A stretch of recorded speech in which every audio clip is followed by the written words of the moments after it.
Today we're going to be talking about Illuminaughtii, specifically Illuminaughtii's ex-boyfriend. Illuminaughtii's ex-boyfriend, Azothan, also known as r/Devil's Advocate, uploaded 2 videos about Illuminaughtii 4 years ago. Now both of these videos are fairly the same, but one has more context than the other, and we're going to be going over the one with more context, which involves a recorded phone call between Azothan and Illuminaughtii. And what's interesting about this is that it's very similar to the Wonderstruck situation, as in she uses someone's vulnerable state against them. When Illuminaughtii first began her rise in YouTube, it was fueled in great part by Reddit-based content, which, while temporarily lucrative, was not her end goal. Commentary is and has always been her passion, but this is an infinitely competitive person we're talking about, and she wanted to dominate the space while it was hers. An early friendship with Fresh helped mold her content, but also led her to believe that anyone else utilizing that general framework was a copycat. I listened to endless rants about misery box, deservedly. So as you can see, 4 years ago, she was already calling out people for copying her. Legal Eagle was not the beginning. This happened way back before that situation even occurred. Bumfreeze and even Voicey here being nothing more than mediocre mimics of herself and Fresh. Which leads us to the original step she took into the commentary community. Her call-out video against r/, claiming that he was using viewbots. What fueled this was her anger at being so quickly outpaced by another channel. The others were merely nipping at her heels or falling behind. But r/, well, he was rocketing past, and her statements regarding his content were even more scathing. So Illuminaughtii sees that r/ is doing better than her, and she can't handle that. Her ego can't handle that. So she starts a slander campaign, a smear campaign, basically, talking about how he is viewbotting against r/. Eventually, she utilized information and statistics provided by a larger YouTuber to create the video that many still remember. A video taken down not because she believed she was wrong ever, but taken down because she saw it negatively affecting her subscriber count. And that right there shows me that all she cares about is her YouTube channel. She doesn't care about other people. She doesn't care how it's affecting other people, their careers, their lives, if it hurts them. She just wants to grow her YouTube channel and be as successful as possible. She's a tyrant. So Illuminaughtii was feeling good. She was succeeding. She was getting a lot of money coming in. Her channel was starting to take off. And she tells Azothan that she wants to collab with him. She says specifically, in between the DM between Azothan and Illuminaughtii, success and money will follow you. I know you work hard for it though. Illuminaughtii says, ha, yeah, I suppose. Now let's use it as motivation and get you off the ground too. I love your trust and belief in me. It makes me smile so much. It means a lot. So thank you, baby. So things are starting out good, right? She's like, hell yeah, I'm feeling good. I'm starting to succeed. Everything's going well. I'm going to give some of this to my boyfriend. My cup is full. It's overflowing. I got a lot to give. So let's do this. And then she goes on to say, also, babe, I want to collab with you. And Azothan says, I'd love that. Maybe video game memes or something. So she right out came and said, I want to collab with you. Let's collab. And then later on down the road, she gets mad at him for asking when they were going to collab. And offered me advice on what subreddits to pursue for growth. I was admittedly hesitant at first. This was not the content that I'd been used to making for 7 years. But so she goes as far as to give him subreddits to begin with. She's given him the blueprints to build his channel up and start to become successful in this. That's pretty nice. That's very nice of you, Illuminaughtii. Eventually, I believed that I could put my own spin on things and have fun with it, and that it would allow me the financial wherewithal to finally be with the person that I loved. For weeks after this, though, conversations would revolve exclusively around her plans to continue her campaign against r/, from encouraging smaller channels to, and I quote, continue the effort against him, to creating an entirely different channel, purchasing her own bots, and show that the growth patterns matched, ultimately looking to spend around $4,000 on that endeavor. An idea that I thankfully talked her out of. I expressed a general belief that she had become obsessed over the situation and really needed to let it go. So Illuminaughtii was becoming obsessed over r slash doing better than her, and she was trying to justify any way possible that this is not okay. Like, he has to be doing something wrong. There's no way he's just succeeding. No one's better than me, Illuminaughtii. I'm the best one out there. I am amazing. And she was willing to spend $4,000 to prove this, or possibly even try to plant some lies in there. That r slash wasn't responsible for the worst aspects of his community. Over the next 2 weeks, this would lead to a rapid deterioration of our relationship and the eventual end of it. However, 3 months ago, I came very close to ending it all at a dark time. Over the insecurities that I would always be a burden on those that I loved, and that I would never be good enough. A week before she ended things officially, we had a conversation every single day. The only thing you had to ask me is, when are we collabing? When are we collabing? When are we collabing? And it's like, oh, you're treating me like a fanboy. And I'm like, well, perhaps, Josh, you should have stopped acting like one. I just want to point out that if you're in a relationship with somebody and they're not your fanboy or fangirl, you should probably get out of that relationship, because personally, I want to be in a relationship where somebody is my fangirl or my fanboy. Meaning, I want them to be my cheerleader, supporter, motivator, and talk to and feel okay around, and, you know, be amped up, hyped up. Somebody that's going to care for me and love me. And I can assume that we all want that, right? We all want somebody that's going to be our fanboy or fangirl. Somebody that believes in us. After she had ignored my inquiries about what she thought of my videos, and 2 questions about when a collaboration might occur, she informed me that she believed I would always be a financial burden, and that she could not accept mediocrity in her life. While in the same conversation stating that I was only pursuing Reddit for the money, and that I was stealing her style by using an avatar in my videos. Isn't the reason why people do YouTube is for money, right?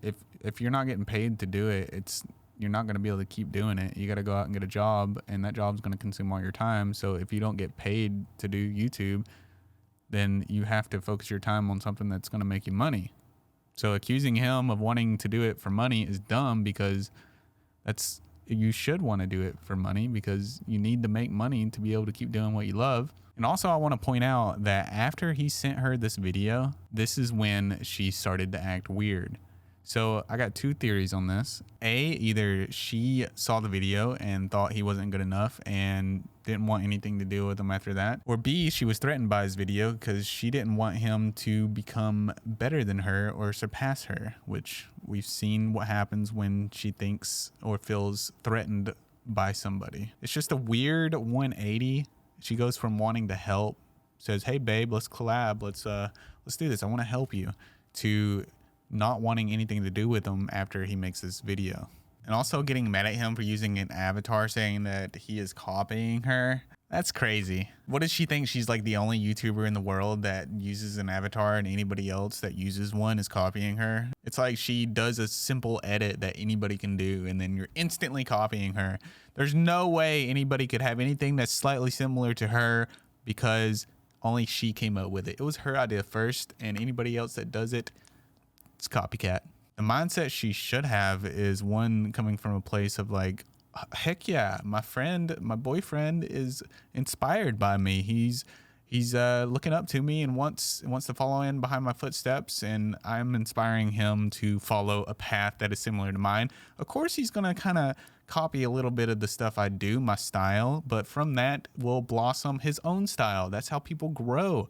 You got to start somewhere. When you don't have any idea of where to begin, you have to copy somebody and follow their formula. And then from that, you can form your own formula. You can create your own beautiful little flower, or whatever you want to call it. And using the flower analogy, that's why flowers all look like flowers, right? But they are all slightly different. There's variety to them. And I called, wishing her the best and saying thank you for all the time that we'd been lucky enough to spend together. A week later, however, she would warn me for advertising in her server. As you can see from the screenshots I provided, I did not do so. I merely mentioned in the general chat that I had been lucky enough to line up a collaboration with Liam. I didn't even use my channel name, I didn't send a link, and I didn't ask anyone to go watch it. I still do not know why this angered her enough to personally issue a warning instead of messaging me privately, but I do confess I was incensed. So he just goes into the Discord. It's like, yo, I got to collab with somebody. Let's go. And she took it negatively. She does not want to see him succeed. She wants to stop it. She wants to try to push it down. It seems like anytime someone around her starts to do good, she has to push them down a little bit more to keep them in their place, the place that she wants them. Because if anybody rises up and gets a little too close to where she thinks she is, then she's got to put them back down. That's how I see the situation. What do you think? Because clearly, to me, this looks like he was just happy about getting a collab on YouTube, and she was seeing it as a self-promotion. I mean, he didn't even put a link in there. How is he self-promoting? And then going as far as to give him a warning, why not just DM him and be like, yo, hey, are you self-promoting in my Discord? I don't know, like, what's going on? I'm confused. Like, if you feel that conflicted about it, like, ask him about it. But she couldn't even do that. She had to flex her power and keep control. To facilitate better future communication, she sent me a friend request, and that would enable us to discuss things on Discord and hopefully avoid further drama. I sent a message apologizing again for my behavior. Now, 1 week later, iilluminaughtii would be the first person to utilize this avenue of communication to inquire about why Liam had entered her server. I responded immediately and worked to get an answer for her. I figured that since she had reached out to me first, I would broach a concern that had been causing me quite a lot of distress. She ignored the question after getting the answers to her own inquiries, and I expressed amusement and a bit of concern. Over the next 2 weeks, I would occasionally request an answer for my stated question, a total of 5 times. A very simple yes or no answer, hoping for literally nothing else. I did not attempt communication on any other. So the messed up thing about this is she DM'd him asking questions for something she was interested in, and once she got the answers for it, she no longer wanted anything to do with Hazelton.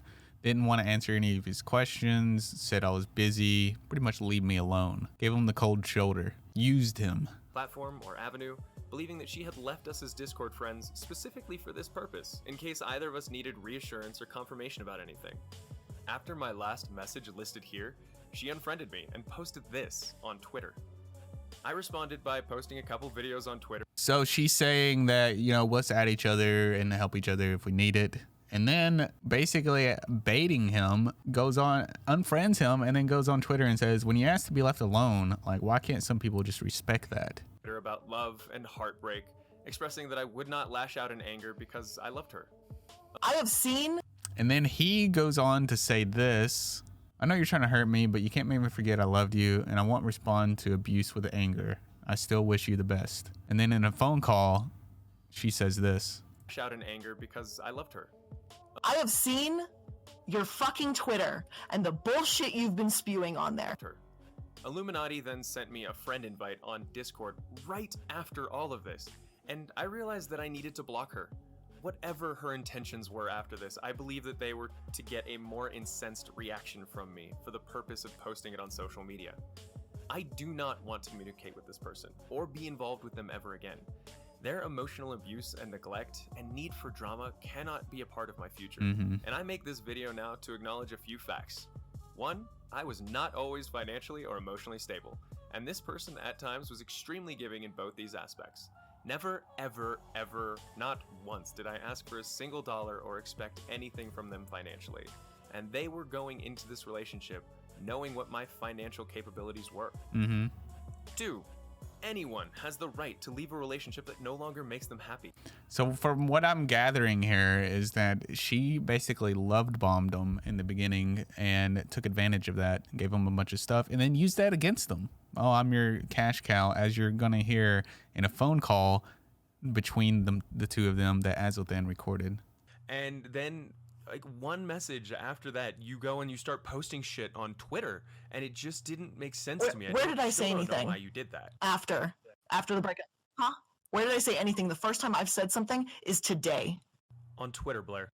I have said nothing. I have seen your fucking Twitter and the bullshit you've been spewing on there. So if you want to fucking try me, Josh, okay? And then I asked you a simple yes or no question. Were you talking ill of me to other content creators? I even said I didn't think you were. It was just... The answer is no. I don't understand. But now why you dodged it. Now it might change to a yes because now I'm going to have to protect my ass because you want to fucking come at me sideways.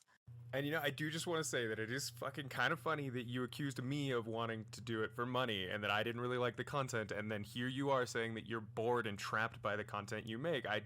It's about the boredom, you fucking Okay. asshat.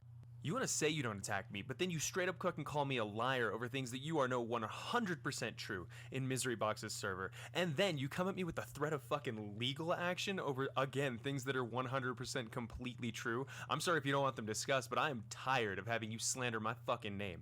I'm fucking done with you. Because God knows why, because you're bitter about a fucking breakup because your cash cow fucking left you. Like, fuck off, Josh. So there's a lot to take in that phone call there, but I feel like we really get a glimpse of Blair's true side, Illuminati's true side there.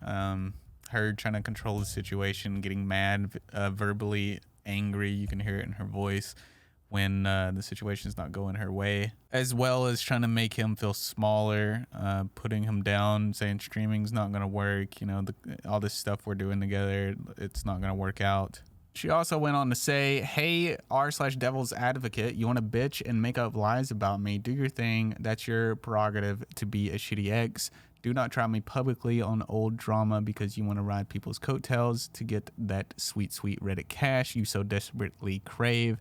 Fuck off and stay in your lane and knock it off with the lies, or I will make it a real issue. Now, Blair tried to scare him with legal action to not release any of these audio clips that she found out he had because she didn't want people to know how she really is. She'd go on to message him and say things like, you do this and I'll call the lawyer. This is harmful to my person. Don't spin it. You wanted to make the channel for money and you were pissed I wouldn't collab with you to get your cash grab. Don't blame me for your failures. Your guilt trip isn't going to work here. Azul then goes on to say, I never attacked you. It's sad you needed to view it that way. I have an amazing job now and I get to do the channel for fun. Here she is saying, I'm very pissed off that you recorded the phone call without me knowing. I better not hear it anywhere ever. Azul then says, one party consent laws. I did my research. It will absolutely be included. Be well. Now, I know I said we weren't going to go over this other video that he posted, but there is some stuff in there that I actually want to put in this video, so we are going to go over some of it. Unfortunately, once I told her to leave me alone again, she seemed to have taken this as a call to battle. I discovered that she was spreading around her Discord server that I intended to release intimate photographs sent during our time together, and also claimed that I was mobilizing my server to raid her own. The latter came from a moderator in her server, TidXbit, who informed me both of the specifics of the legal actions discussed in this message. So when she couldn't get her way, she started spreading lies around the server in order to get her way. And what's even more messed up is that there was a person trying to dox Azulthan, and Azulthan talked to Illuminaughtii about it when they were in a relationship. Well, what she does is joins the Discord of this person that's trying to dox him and harm him, and starts giving this person information about Azulthan. In addition to an even more frightening and concerning set of circumstances. A couple months ago, I informed Illuminaughtii about someone on the internet threatening to dox me.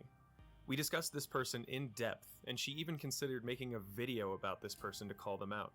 A Discord user known as Cracker Snatcher, who had made threats of violence against me, as well as attempting to locate and disseminate my location and name.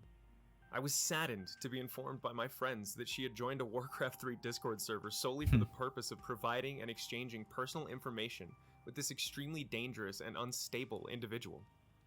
After discovering these two concerning facts, I messaged Illuminaughtii and left her a voicemail to let her know that I was backing off the idea of making this video at all, for fear of both my financial and physical safety.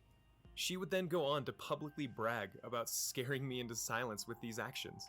Wow, so she celebrated her victory on Twitter, saying, I'm happy I spent money on an attorney and ultimately did not use him.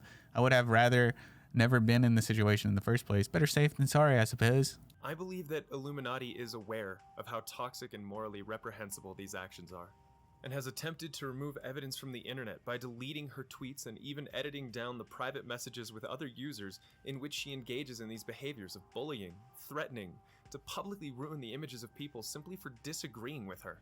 YouTuber Swoop here made a very long 2-hour and 23-minute video about this whole Illuminaughtii situation. And this part is actually in there about the ex-boyfriend. And she has recent emails between her and Azulthan about this whole situation. And the scary thing is what Azothan shared with Illuminaughtii. In between the email between Swoop and Azothan said the phone call recording, yes, well, about a week beforehand, Blair and I had a phone call where she had told me that I was beneath her, that I was always going to be mediocre and that she was better than that. Now that's pretty messed up, but it gets even worse. About her calling me mediocre and a burden, those words were the exact ones I used 5 months ago before I attempted to end my life. Now, this is bringing me back to the point where she publicly shown everybody Wonderstruck's situation, taking his attempt and his vulnerability and showing it to the world and using it against him. This situation is very similar. She used his vulnerable situation against him to try to hurt him. And it's scary to me how she even like kept that in the back of her head as like a tool to use later to hurt him. She has like a toolbox in her head for like, use these to hurt people. I'm going to keep these things to use against people later because I'll need them. Maybe she sees everybody as an enemy. That's the only way I can see it at this point. And this has been on the internet for us to see for 4 years. That's going to wrap it up for this video. If you guys enjoyed that video, don't forget to hit that subscribe, like, leave a comment down below. Let me know what you think about this whole situation. As well as if you want your name at the end of these videos, consider becoming a Patreon. The link to that is in my bio. And I will see you guys in the next one or on my live streams. You can check me out on Facebook, Twitch, Kick. I'm on all of them under Charming Chaz. The way I link to one of those in my bio as well. You guys have a beautiful day. I'll see you in the next one.